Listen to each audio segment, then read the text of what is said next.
কেন্দ্রীয় বিজেপি সরকারের পক্ষ থেকে আসন্ন ঈদুল আজহার সময় যাতে বেআইনিভাবে গরু এবং অন্যান্য পশু কোরবানি করা না হয় সেজন্য কড়া নির্দেশ জারি করেছে। বিজেপি সরকারের এই সিদ্ধান্ত দেখে রীতিমতো হতবাক ভারতের লক্ষ লক্ষ মুসলমান। এখানে এসে যোগীরাজ বলে যাবে আমাকে ভোট দাও, আমার যদি জিতে যাই এখানে গো হত্যা বন্ধ করব। আমি কেষ্ট, আমি বলছি এটা কি তোমার বাপের জায়গা? তুমি গো হত্যা বন্ধ।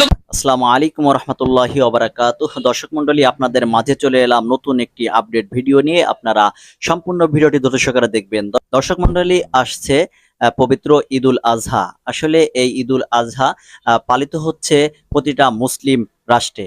ইতিমধ্যে জানা গিয়েছে ইন্ডিয়ায়, ভারতে মোদী সরকার পশু কুরবানি করতে নিষেধাজ্ঞা জারি করেছেন। আসলে এই কথাটি শোনার পর আমি মুসলমান হয়ে আসলে আমার কাছে কেমন লাগছে দর্শক, সেটি